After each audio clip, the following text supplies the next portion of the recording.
Conflicto en la terminal de contenedores del puerto metropolitano sigue generando polémica. La presidenta de la Unión de Exportadores del Uruguay, Carmen Porteiro, dijo que hay contratos con el exterior que se están cayendo por este conflicto y destacó que hay mercadería perecedera que se puede perder y que muchas empresas han manifestado su preocupación por la imagen internacional que pueda generar esta situación. El Sindicato Único Portuario y ramas afines, en tanto, sigue analizando, y lo va a hacer este mediodía en asamblea, una nueva propuesta de solución al conflicto con la empresa TCP.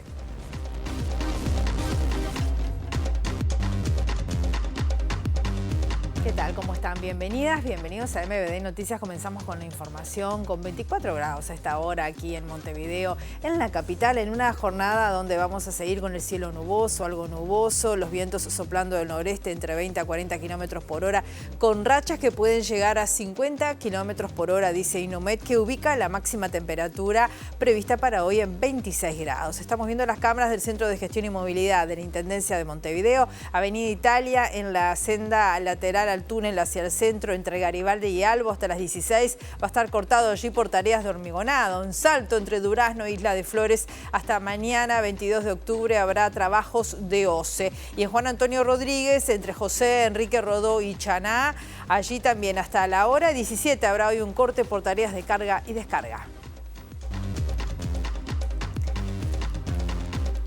Compartimos los títulos que se están destacando a esta hora.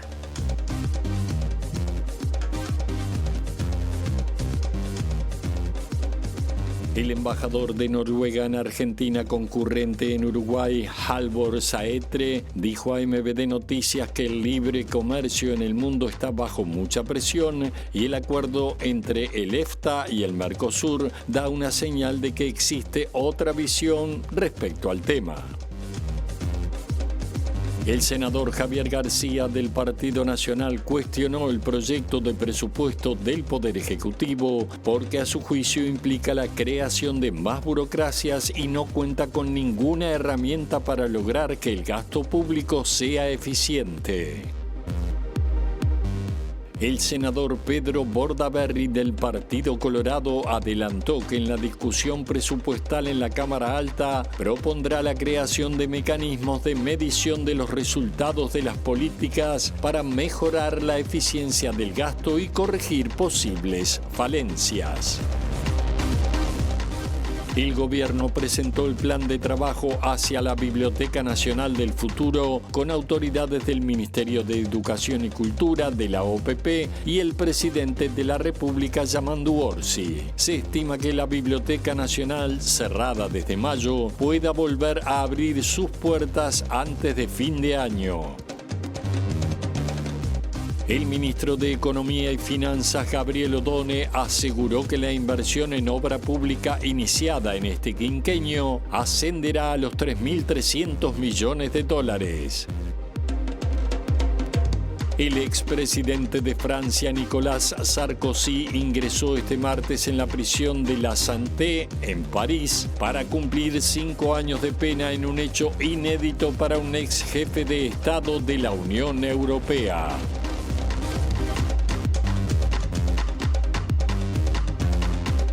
La presidenta de la Unión de Exportadores del Uruguay, Carmen Porteiro, dijo que hay contratos con el exterior que se están cayendo por el conflicto que afecta a la terminal de contenedores del puerto de Montevideo. Agregó que hay mercadería perecedera que se puede perder y que muchas empresas han manifestado su preocupación por la imagen internacional que pueda llegar a generar este conflicto. Nosotros venimos sensibilizando a todas las partes sobre los impactos que esto tiene en el comercio exterior, ya sea exportaciones como también importaciones. Los exportadores recibimos insumos, materias primas, elementos que se necesitan para paradas técnicas de mantenimiento y también, por supuesto, hay una salida muy importante de bienes que van por contenedores en la terminal especializada, por lo cual hay buena parte del comercio exterior del Uruguay que estuvo en su momento la semana del 2 al 8 de octubre y ahora con sucesivas interrupciones. Nosotros lo que planteamos es que la imprevisibilidad está llevando a que contratos empiecen a caer y cada vez más empresas del rubro estén preocupadas por la viabilidad de su producción, por el seguimiento y el mantenimiento de su imagen internacional, por el cumplimiento de los contratos. Tenemos mercadería que es perecedera, que tiene una determinada cantidad de meses de vida útil y que de repente hace un mes que está parada. Entonces tenemos que expresar esta preocupación para dar un marco global a la situación, ¿no? Ya vamos a venir con cuál es la situación ahora del conflicto de los trabajadores del puerto. Entre tanto, les contamos que el embajador de Noruega en Argentina, concurrente en Uruguay, Helborg Setret, dijo a MVD Noticias que el libre comercio en el mundo está bajo presión y el acuerdo entre el EFTA y el Mercosur da una señal de que existe otra visión respecto al tema. El diplomático enfatizó que el tratado es visionario y que significa un adelanto de lo que se está terminando de negociar con el resto de la Unión Europea. Con este acuerdo abrimos un espacio de casi 300 millones de personas y con economías muy complementarias. Y ese es un acuerdo de quinta generación de la familia EFTA. Ya tenemos 35 acuerdos y son acuerdos muy equilibrados que funcionan para ambos lados. Entonces, después de casi 10 años de negociación, logramos cerrar este acuerdo en Río de Janeiro durante la ceremonia de firma el 16 de septiembre. Y yo fui, y fue una experiencia muy positiva, porque también incluso hablando sobre la cohesión dentro de Mercosur. Y es un timing interesante, ¿no? Porque en el mundo de hoy el libre comercio está bajo mucha presión. Y por eso damos un señal que tenemos otra visión. Este acuerdo es visionario. Y como saben, la Unión Europea y Mercosur también tienen un acuerdo que probablemente va a firmarse este diciembre. Este acuerdo nuestro es también una avant-garde, ¿no? Que puede dar un avance y también abrir el espacio para todo el mercado europeo. Con este acuerdo también, si uno logra exportar o invertir en esos países como Suiza y Noruega, ya están preparados para exportar o invertir en toda la Unión Europea. Entonces es muy interesante en este nivel también. Y el embajador de Suiza en Uruguay, Álvaro Borghi, destacó la importancia para su país del tratado firmado entre la Asociación Europea de Libre Comercio, EFTA, y el Mercosur. Y en diálogo con MVD Noticias, el diplomático aseguró que este acuerdo permite reforzar los vínculos históricos entre Suiza y Uruguay. Bueno, para Suiza, primero, Suiza siendo un país muy pequeño, es muy importante tener reglas comerciales basadas en acuerdo y eso para nosotros es un momento muy importante porque se abre la posibilidad de comercio con el Mercosur, no solo Uruguay, sino también Brasil, Argentina y Paraguay. Y eso es un mercado muy grande, así que para nuestras empresas cuando entre vigencia el acuerdo será un momento muy importante y también para nosotros, para nuestra embajada, la relación entre Suiza y Uruguay es un hito histórico, es uno de los acuerdos más importantes que se firmaron y es un elemento de las condiciones que damos a nuestras empresas que también incluyen otros acuerdos para la protección de las inversiones y la doble tributación. La Cámara Nórdica Uruguay y la Cámara Suizo-Uruguaya realizaron un conversatorio con empresas para conocer los alcances justamente del acuerdo Mercosur-EFTA, Islandia, Liechtenstein, Noruega y Suiza. Las empresas nacionales se podrían beneficiar con las posibilidades que genera un mercado de casi 300 millones de personas. Este acuerdo es un hito histórico, hace tiempo que se viene tratando de cerrar, finalmente por suerte se da. Y esto es para impulsar el comercio y la inversión entre los dos bloques. Son dos bloques que tienen mucho comercio y mucha inversión complementaria. Y bueno, y en conjunto se van a poder hacer, esperemos, grandes cosas. ¿Qué es lo que motivó realizar este conversatorio y los actores que fueron invitados? Bueno, digamos que esto es muy reciente, con lo cual este es el primer evento para dar a conocer en detalle, contar un poquito sector por sector, cuáles son los cambios, cuáles son los beneficios, cuáles son las cosas que son inmediatas, cuáles van a llevar una cierta graduación y van a demorar un poquito más en el tiempo, y bueno, dar a conocer y generar ese intercambio entre el público empresarial y autoridades para que luego se puedan concretar los proyectos. Hablemos del proyecto del presupuesto. El senador Javier García del Partido Nacional cuestionó el proyecto de presupuesto del Poder Ejecutivo porque a su juicio implica la creación de más burocracias y no tiene ninguna herramienta para lograr que el gasto público sea eficiente. Al disertar en un desayuno organizado por la Asociación de Dirigentes de Marketing sobre la situación de Uruguay en la actual coyuntura, García planteó 3 propuestas para que sean incorporadas en el mensaje presupuestal. El presupuesto contiene la creación de más burocracias, pero no existe una sola referencia o herramienta que promueva un seguimiento y trazabilidad para que el gasto público sea eficiente y orientado al contribuyente. No es verdad lo que dice el ministro Donne, que el gasto es de izquierda. El gasto sale del bolsillo del contribuyente, del bolsillo derecho o del bolsillo izquierdo, de su salario y de su patrimonio. El gasto no tiene ideología. El gasto sin resultado es un robo al ciudadano. Ni de derecha ni de izquierda, un robo al ciudadano. Hay que incorporar herramientas para fortalecer el seguimiento del gasto público y su eficiencia. Es plata de la gente y no del Estado. 3 propuestas para hacer desde ya si se quiere. A, fortalecer las potestades del Tribunal de Cuentas. B, a través de la Agencia de Monitoreo y Evaluación de las Políticas Públicas que creó la LUC, se informe sobre la evolución de la gestión de los programas y de la ejecución presupuestal. Esta propuesta no es mía, esta propuesta es del diputado Conrado Rodríguez, que creo es bien interesante y vale la pena encarar. C, incorporación de nuevas tecnologías, Big Data, inteligencia artificial para el control del gasto.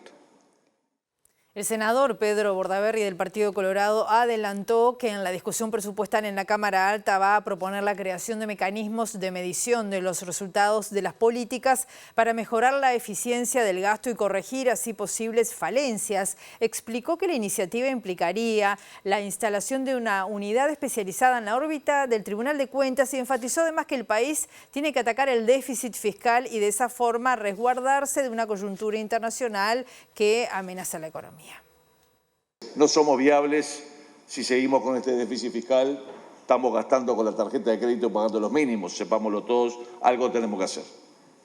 Eso es lo primero que quiero que sepan. Y el ministro de Economía tiene que enfrentar este tema, porque de repente podemos repetir una de estas cosas dentro de 5 años, pero dentro de 10 ya no. Y estamos jugando al borde, porque todos sabemos lo que está pasando en el mundo, todos sabemos que los países ricos se endeudaron demasiado y cuando se endeudan de los ricos un día hay que pagar la cuenta y todos sabemos lo que pasa cuando los desarrollados tienen que pagar la cuenta, ¿quiénes la pagamos? El senador del Partido Colorado adelantó que en la discusión presupuestal en su Cámara presentará la propuesta de creación de instrumentos de medición de la eficiencia del gasto público. Lo que nos pasa hoy en el Uruguay en el presupuesto es que más plata, más plata, más plata, más plata, más dinero, más presupuesto y no medimos si se logran los resultados. Se pretendió crear en el periodo pasado la Agencia Nacional de Evaluación. Se la puso en el Poder Ejecutivo, no es el lugar. Nos parece a nosotros que una agencia de evaluación de políticas públicas y resultados, que no es para castigar a nadie ni con valor político, sino que es para ayudarlo a visualizar que cuando el Estado y todos los uruguayos ponemos dinero en la educación, en la seguridad o en la salud, tienen que mejorar, tenemos que mirar el resultado. En el año 67 se aprobó el presupuesto por programa, en la Constitución del 67. El doctor Sanguinetti escribió un libro sobre el tema. Acá echamos un presupuesto por resultado, con mediciones, y analizar la calidad del gasto público. ¿Qué vamos a proponer? Normas de eficiencia, medición. Vamos a proponerle ahora que no lo vimos en diputados. Que se le brinde que sea en el Tribunal de Cuentas en una unidad especializada para medir y evaluar los resultados de las políticas públicas y que puedan corregir cuando no están logrando los resultados. A su turno, en la disertación, el senador Eduardo Brenta del Frente Amplio dijo que la falta de respuesta de los gobiernos a los reclamos sociales promueve radicalización y la aparición de políticos como el presidente argentino Javier Milei con discursos cargados de violencia y descalificaciones. Brenta dijo que la aparición de este tipo de actores tiene que ser enfrentada desde el punto de vista ideológico para evitar el impacto en la convivencia democrática. La falta de respuesta de los gobiernos a las expectativas y demandas de la sociedad promueven una radicalización que nos puede conducir a concepciones más primitivas y conservadoras. El ejemplo más claro es el discurso del presidente de la República Argentina, que cargado de violencia y descalificaciones y supuestamente dirigido contra la casta, ha sido acompañado por sectores históricamente excluidos. La aparición de este tipo de actores deben ser enfrentados desde el punto de vista político e ideológico para evitar la afectación en la convivencia democrática, y esta tarea no solamente debería hacerse de los espacios políticos, sino también desde los distintos ámbitos del quehacer de la sociedad y de los medios de comunicación que necesariamente deben jugar un rol en defensa de la democracia. Vamos a recibir ahora a nuestra periodista Abril Mederos, que está siguiendo uno de los conflictos que está llamando muchísimo la atención hoy por hoy a nivel periodístico y también de las autoridades, por lo que decíamos al comienzo, la importancia de este conflicto en el sector portuario. ¿Cómo estás, Abril? ¿Terminó la primera ronda de negociaciones? ¿Se van a una asamblea ahora? Exacto, Rosina, buen mediodía. Estamos ahora en la sede del Sindicato Único del Puerto y Ramas Afines, el SUPRA, porque como decías, está por comenzar una vez más una de las asambleas que lleva adelante el SUPRA para estudiar la situación del conflicto luego de lo que es una nueva reunión tripartita en el Ministerio de Trabajo y Seguridad Social que comenzó a las 11 de la mañana y que tuvo como fin seguir ultimando los detalles de la propuesta que en conjunto elaboraron inicialmente. La empresa trasladó al Ministerio de Trabajo, que le hizo modificaciones y resta ver si el sindicato está afín o no de aceptarla. Recordemos, en el marco de lo que es el cuestionamiento del sindicato en lo que respecta a la implementación en la empresa Catón Natí de un sistema operativo novedoso que entienden los trabajadores podrían implicar en el mediano plazo pérdidas laborales y otro tipo de dificultades. En un principio ellos habían planteado la posibilidad de reducir la jornada laboral como contrapartida para contrarrestar estas eventuales pérdidas laborales que pudieran llegar a generarse. Esto fue descartado por la empresa, que amenazó con suspender los convenios laborales, el convenio colectivo que mantienen con los trabajadores, un conflicto que, recordemos, inició a principios de octubre y que ha mantenido en los últimos días interrumpidas las actividades del transporte de carga en el puerto. Este es un sector que se ha manifestado en contra de las medidas sindicales del SUPRA, así como también lo han hecho la Unión de Exportadores. Recién compartíamos la palabra de su presidenta. Mencionábamos recién, entonces va a comenzar esta asamblea aquí en la sede del SUPRA y según pudimos saber vamos a estar teniendo en unos minutos la palabra del referente del SUPRA, Alejandro Reinaldo, para que nos cuente cuáles fueron los avances a los que se llegó en esta instancia tripartita y cuáles van a ser los próximos pasos que dé el sindicato en el marco de este conflicto. Así que vamos a seguir con ustedes por ahora y les estaremos haciendo llegar la información que surja de aquí. La palabra en vivo de Reinaldo. Muy bien, muchas gracias, Abril. La Institución Nacional de Derechos Humanos presentó una muestra fotográfica, esto lo hizo en las últimas horas, con el fin de sensibilizar sobre la realidad de la población adolescente privada de libertad en el marco de la publicación del informe global sobre el sistema penal juvenil el año pasado. En ese contexto, la directora de la institución, Jimena Fernández, apuntó que el objetivo es visibilizar el estado indigno de las condiciones de reclusión juvenil para que se entienda que esto tiene que cambiar. La Institución de Derechos Humanos, como ustedes saben, trabaja en lo que es la defensa de los derechos de los niñas, niñas y adolescentes. Dentro de eso hacemos el monitoreo de diferentes situaciones, entre ellas la de los centros del INISA. Habíamos hecho el año pasado un informe que se llamó Informe Global de los Centros de INISA, donde vimos una serie de, digamos, de dimensiones. Estuvimos viendo derechos, estuvimos viendo el tema de violencia institucional, la familia, y estuvimos viendo también lo que tiene que ver con la situación edilicia.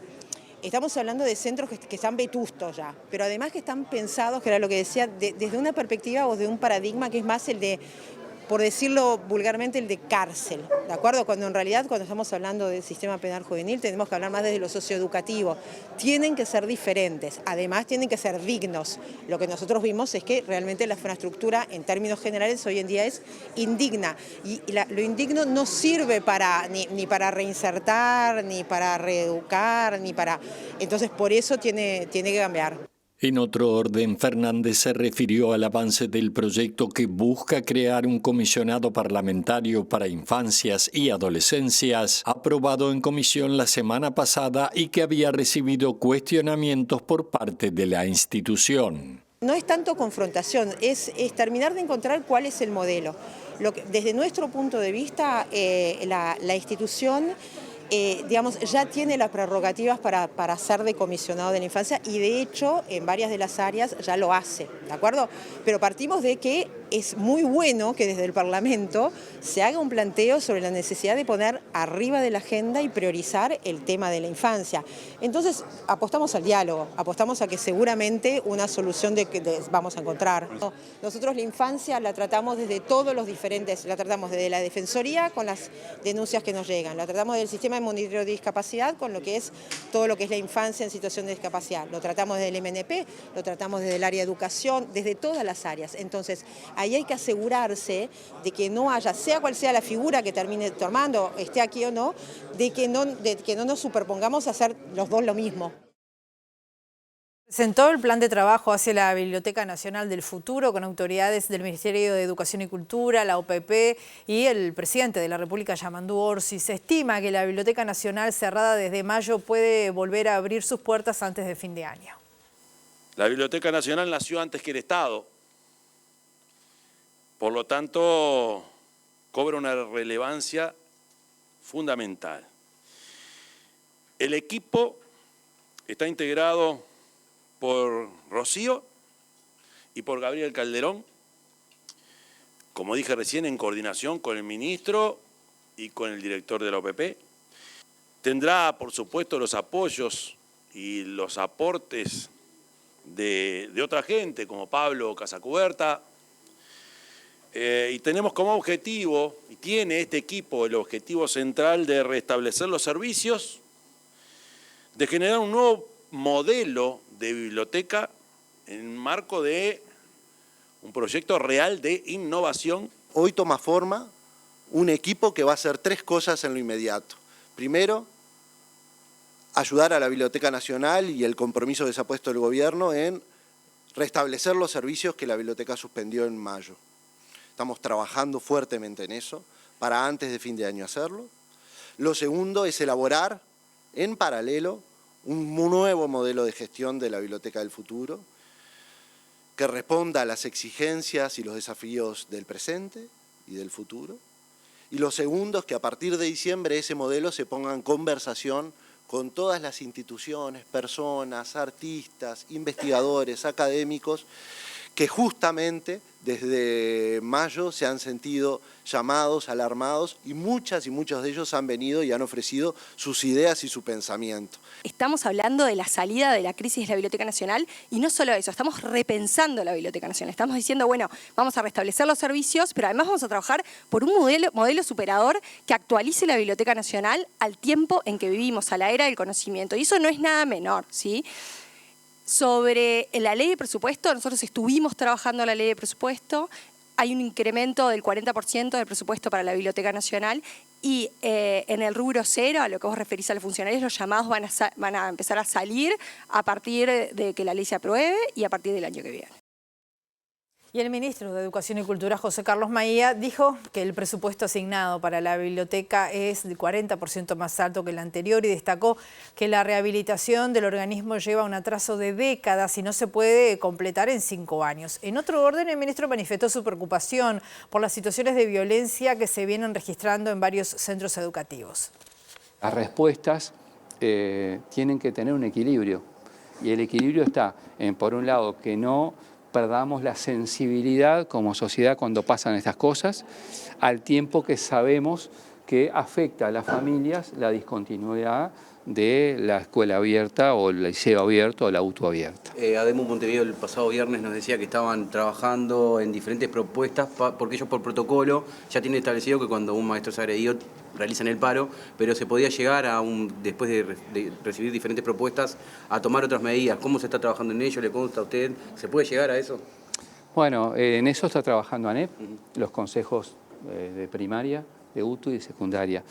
Me parece que sea muy saludable que sea en el marco de un diálogo porque tenés, insisto, docentes que enfrentan hoy situaciones de violencia y tenemos estudiantes que ven en su ámbito de vida cotidiano, que es una institución educativa, situaciones de violencia. El ministro Maía destacó la importancia que le da el gobierno a la Biblioteca Nacional, que es parte fundamental del acervo cultural del país, y sostuvo que la idea es mirar para adelante. En este periodo de gobierno tener esta propuesta nueva para el Uruguay en su conjunto, no solo para Montevideo. ¿La biblioteca cuándo podría estar abierta al público sin este sistema de ahora, con agenda previa?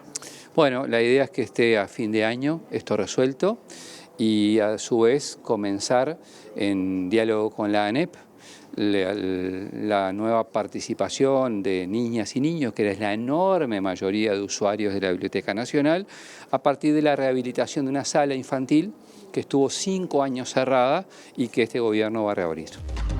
Segundo bloque de MBD Noticias, continuamos con la información y nos vamos a ir al directorio del Partido Nacional. Hoy hubo reunión de alcaldes y concejales de todo el país. Allí está hablando ahora Álvaro Delgado, el presidente del directorio. Está nuestro compañero Federico Jurkovic. Sentimiento partidario para ver si avanzamos en un formato jurídico en lo que tiene que ver con una coalición como fórmula electoral, formulación jurídica electoral en la próxima elección nacional. Delgado, en el periodo pasado hubo situaciones complejas, digamos en Canelones, con el voto de un edil nacional a un fideicomiso del Frente Amplio. En Montevideo también hubo situaciones con la intendenta. Hoy por hoy el intendente Enciso en Florida está pidiendo el voto a los demás partidos para un fideicomiso.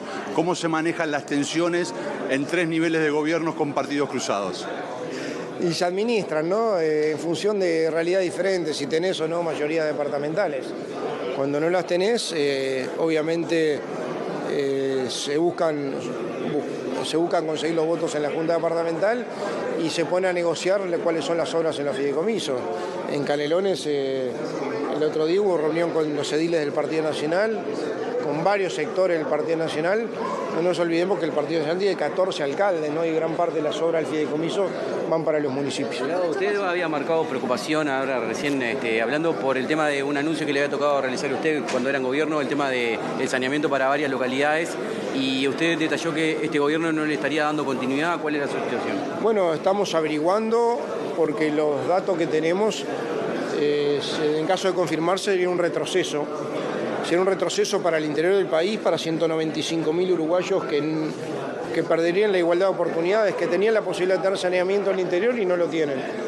Y que el programa de universalización de saneamiento que anunciamos en el gobierno pasado de 61 localidades en la primera etapa, que estaba licitado, adjudicado y financiado, se estaría posponiendo o se estaría rediseñando con menos localidades.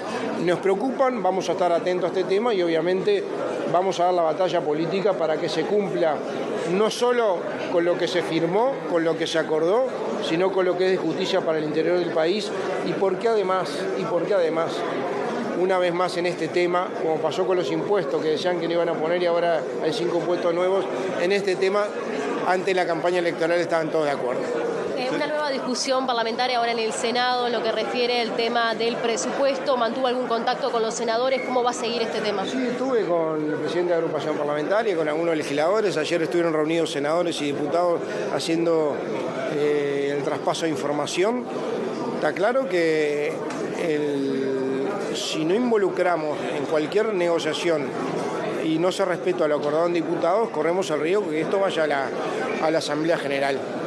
Y yo creo que hay poco margen para trabajar. Quizá si se trabaja con la voluntad de tratar de reasignar recursos en aquellos temas que todavía quedaron pendientes y que se está insistiendo. Logramos que se reasigne a la UTEC, un poco más a la universidad, algún recurso más a la JUTEP, a la justicia, algo a la ANEP muy poquito se pudo. Bueno, si no logramos avanzar a las Fuerzas Armadas, si no logramos avanzar en algunas cosas de eso con acuerdo del gobierno, y el gobierno quiere imponer la mayoría que tiene el Senado, corremos el riesgo de que este presupuesto se tranque en la Asamblea General. No es la idea. Yo creo que en esto tenemos que ser todos responsables, empezando por el gobierno. Pero teniendo en cuenta que en general el Partido Nacional acompañó el presupuesto, ¿es un presupuesto blanqui frente amplista? Es un presupuesto medio pelo, que en realidad es un presupuesto como el gobierno, modo avión, sin mucha innovación, restrictivo, sin muchas ideas nuevas y en algunas cosas con ideas complicadas que algunas logramos frenar en diputados y algunas salieron, como el tema de los impuestos nuevos, que vamos a tratar de bloquearlos en el Senado de la República. Bien, hasta aquí entonces el presidente del directorio del Partido Nacional, Álvaro Delgado. Rosina, como tú decías, la convocatoria a una reunión de alcaldes del tercer nivel de gobierno, que se formó una agrupación para hacer seguimiento de temas, pero obviamente un montón de temas que tienen que ver con el Partido Nacional a nivel general. Así que volvemos contigo, trabajamos para el informe central en MBD Noticias. Muy bien, Federico, muchas gracias. La directora nacional de Cambio Climático, Fernanda Sousa, reconoció que el impacto de este fenómeno es un insumo más que el gobierno tiene para definir qué iniciativas impulsar y destacó que en el caso de la construcción de la represa en Casupá y su impacto ambiental se priorizó un derecho humano mayor, que es el acceso al agua. En la previa a la participación de Uruguay en la próxima cumbre sobre el cambio climático, la COP30, que se va a realizar en noviembre en Brasil, Sousa aspira a que se alcance un consenso sobre el financiamiento internacional a proyectos de países en desarrollo. Acordamos en la COP29, en la COP anterior, que de cara a Belén tenía que haber 1.3 billones de dólares en la bolsa de financiamiento climático internacional. Entonces, lo que estamos de alguna manera demandando y lo que esperamos que suceda en esta COP es que haya señales claras y datos claros acerca de cómo es que los países desarrollados van a llegar a esa cifra. Tenemos que avanzar en la descarbonización del transporte, tenemos que avanzar en tener prácticas más sostenibles en la ganadería y en la agricultura, para que justamente tanto el manejo de suelos como la alimentación del ganado lleven a que se emitan menos gases de efecto invernadero, y en eso estamos trabajando. Consultada sobre posibles contradicciones de Uruguay respecto a los proyectos de hidrógeno verde y la búsqueda de hidrocarburos, Sousa apuntó a una transición energética justa. Los estados en desarrollo tenemos a veces que pensar en el bien mayor. Entonces, el insumo de cambio climático es uno de los insumos que tiene el presidente de la República, en este caso, cuando toma la decisión de, dónde se hace una presa para poder garantizar el acceso al agua potable de la población, que es un derecho humano.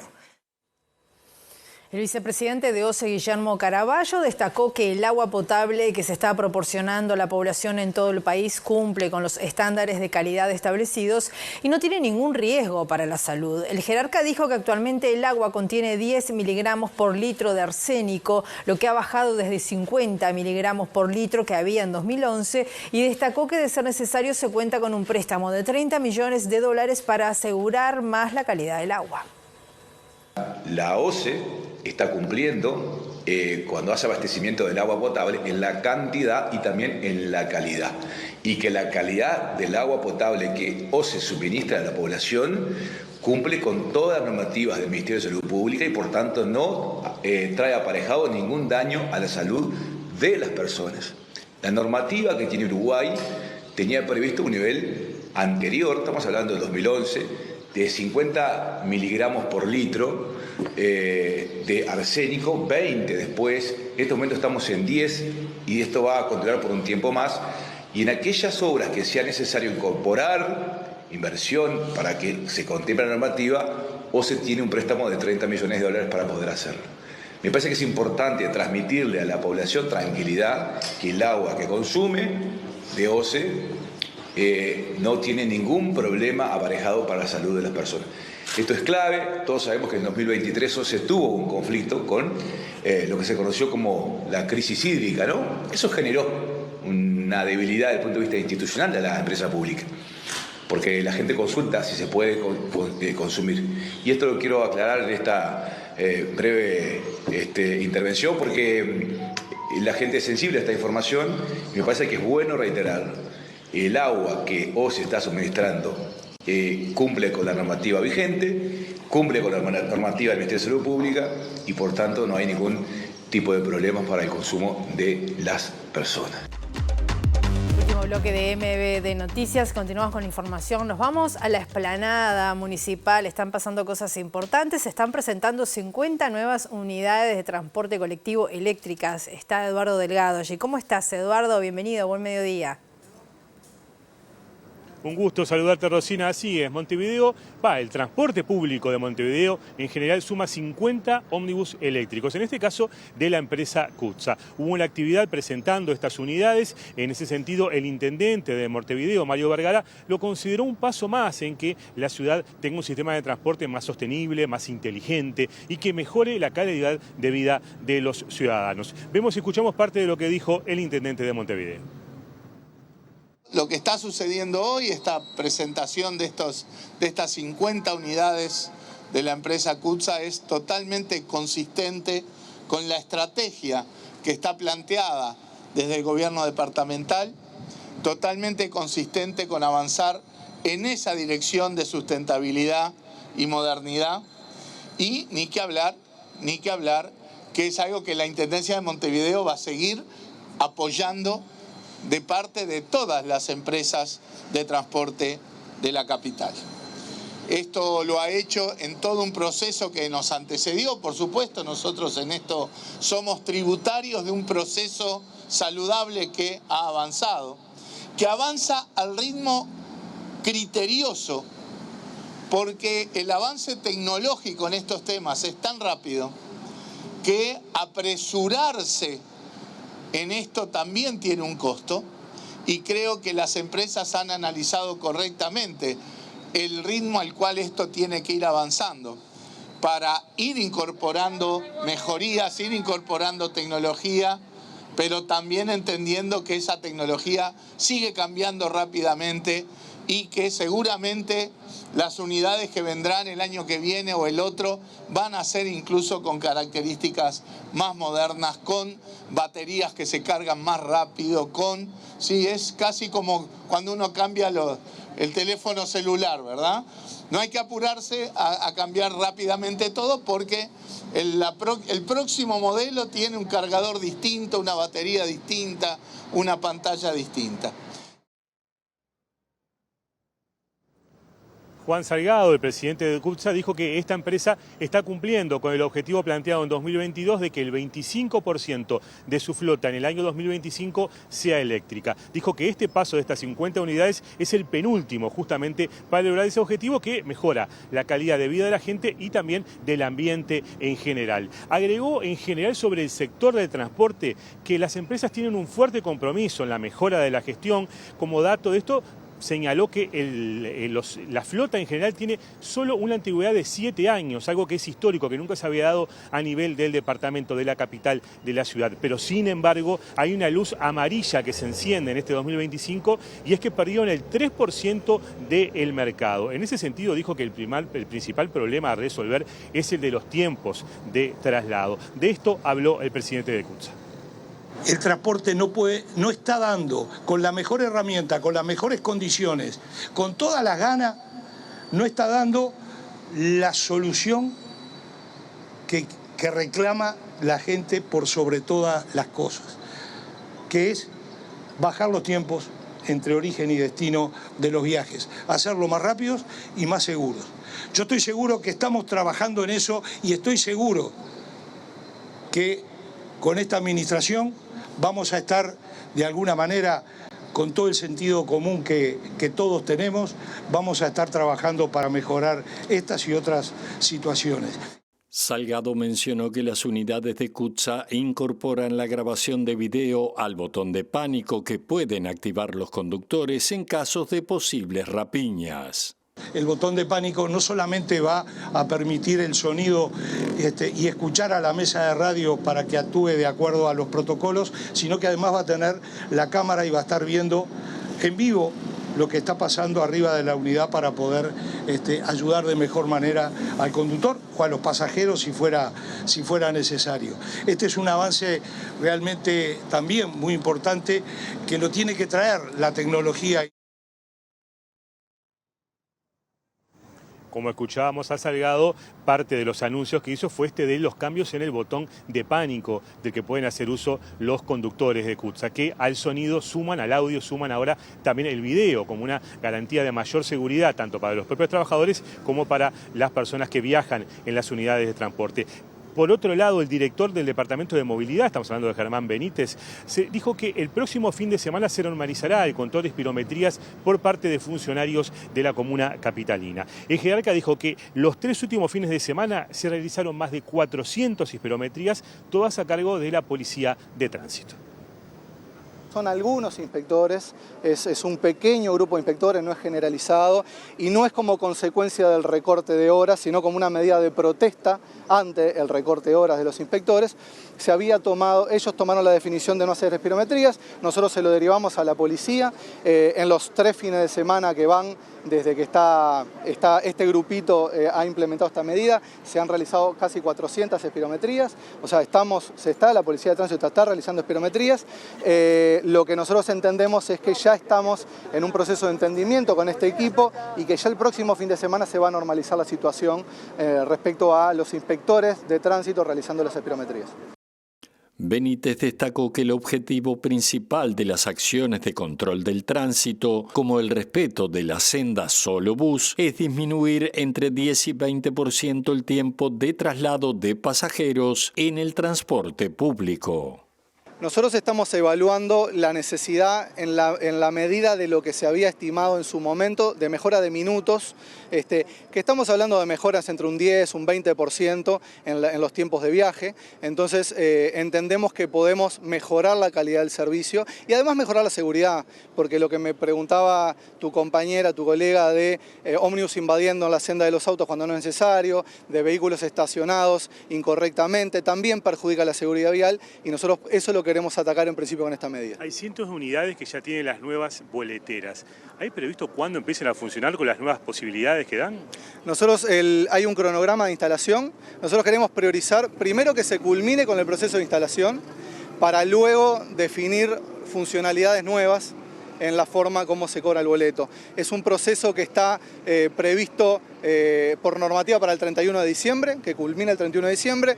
Entendemos que luego en la implementación hubo algún retraso, porque una vez que se ponen a prueba en territorio, en la calle, las unidades se generan algunos problemas que deben ser corregidos, pero no va a ir más allá de febrero o marzo, que ya vamos a tener el 100% de las unidades con estas nuevas máquinas, lo cual nos va a permitir redefinir criterios a la hora de cobrar los boletos en la unidad pública.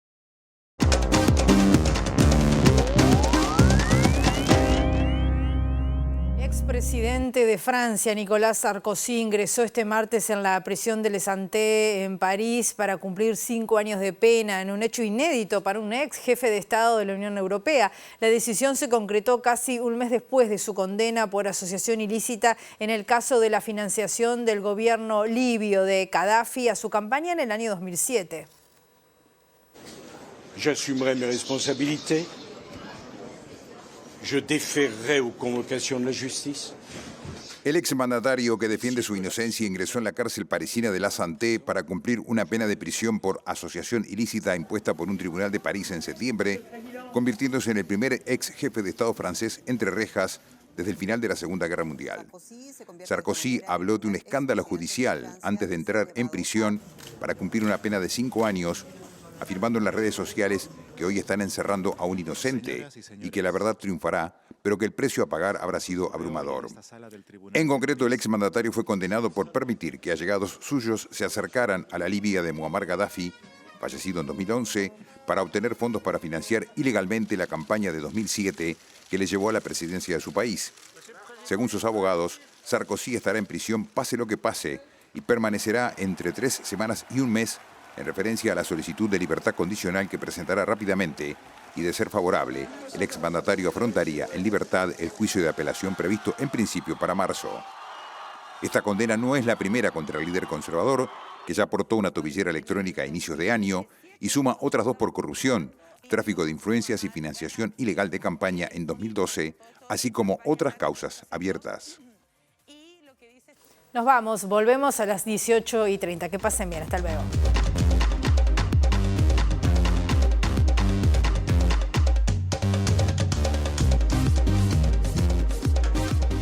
El embajador de Noruega en Argentina concurrente en Uruguay, Halvor Saetre, dijo a MVD Noticias que el libre comercio en el mundo está bajo mucha presión y el acuerdo entre el EFTA y el Mercosur da una señal de que existe otra visión respecto al tema.